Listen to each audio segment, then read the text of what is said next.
আকাশবাণী কলকাতা জেলা চিঠি নদিয়া থেকে পাঠিয়েছেন আমাদের সংবাদদাতা অনুপম মোদক। অষ্টাদশ লোকসভা নির্বাচনে নদিয়া জেলার দুটি আসনের একটিতে ভারতীয় জনতা পার্টি ও অন্যটিতে তৃণমূল কংগ্রেস জয়ী হয়েছে। ১৩ নম্বর রানাঘাট লোকসভা কেন্দ্রে বিজেপি প্রার্থী বিদায়ী সাংসদ জগন্নাথ সরকার তাঁর নিকটতম প্রতিদ্বন্দ্বী তৃণমূল কংগ্রেসের প্রার্থী মুকুটমণি অধিকারীকে ১,৮৬,৮৯৯ ভোটে পরাজিত করেছেন। জগন্নাথ সরকার পেয়েছেন ৭,৮২,৩৯৬টি ভোট। তৃণমূল কংগ্রেসের মুকুটমণি অধিকারী পান ৫,৯৫,৪৯৭টি ভোট। এই কেন্দ্রে তৃতীয় স্থানে রয়েছে সিপিআইএম প্রার্থী।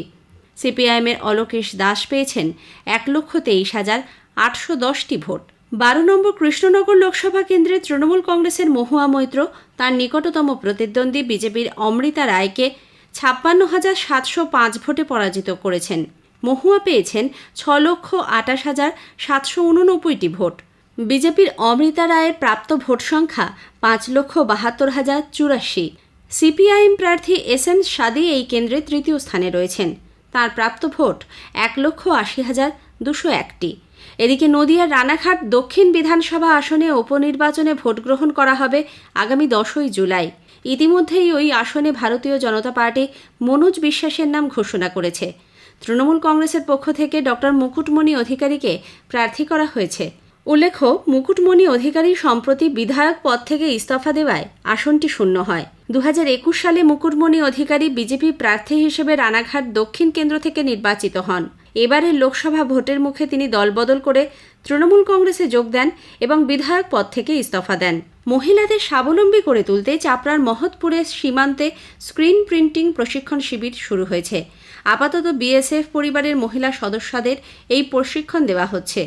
বিএসএফের ৩২ নম্বর ব্যাটালিয়নের সুজিত কুমার জানিয়েছেন, মহিলাদের স্বাবলম্বী করে তোলার জন্যই এই প্রয়াস নেওয়া হয়েছে। আগামীতে সীমান্ত এলাকায় বসবাসকারী মহিলাদেরও এই প্রশিক্ষণের ব্যবস্থা করা হবে। কাঁদিপুরে সীমান্তের কাঁটাতারের বেড়া বরাবর মৌমাছি পালন করে আত্মনির্ভর হচ্ছেন প্রত্যন্ত গ্রামাঞ্চলের মহিলারা। সেখানে নানান ধরনের ঔষধি গাছ রোপণ শুরু হয়েছে। গাছ থেকে যা উপার্জন হবে তা মিলবে গ্রামের অধিবাসীদেরই। বিএসএফের পক্ষ থেকে কাঁদিপুর গ্রামের মানুষ যাতে স্বনির্ভর হন তার জন্য নানাবিধ প্রয়াস নেওয়া হয়েছে। আন্তর্জাতিক যোগ দিবস পালনের জন্য নদিয়ার সর্বত্রই এখন জোর কদমে প্রস্তুতি শুরু হয়েছে। বিভিন্ন স্থানে সকাল বিকেল যোগ অনুশীলন করতে দেখা যাচ্ছে বহু মানুষকে। আন্তর্জাতিক যোগ দিবস পালনের জন্য বিএসএফের পক্ষ থেকে বিশেষ উদ্যোগও নেওয়া হয়েছে। সীমান্তের মহৎপুর এলাকায় শিবির করে যোগাভ্যাস চলছে। শান্তিপুর, কৃষ্ণনগরের বিভিন্ন স্থানেও চলছে যোগ অনুশীলন। পরিবেশ নিয়ে কৃষ্ণনগর জেলা পুলিশের উদ্যোগে অতি সম্প্রতি এক আলোচনা সভা অনুষ্ঠিত হয়। সেখানে বক্তারা জল সংরক্ষণের ওপর গুরুত্ব আরোপ করে বক্তব্য রাখেন। তথ্যচিত্রের মাধ্যমে পরিবেশের নানান সমস্যার কথা তুলে ধরা হয়েছে অনুষ্ঠানে। উপস্থিত ছিলেন কৃষ্ণনগরের পুলিশ সুপার কে অমরনাথ, অতিরিক্ত পুলিশ সুপার গ্রামীণ উত্তম ঘোষ, বিশিষ্ট চিকিৎসক যতন রায়চৌধুরী প্রমুখ।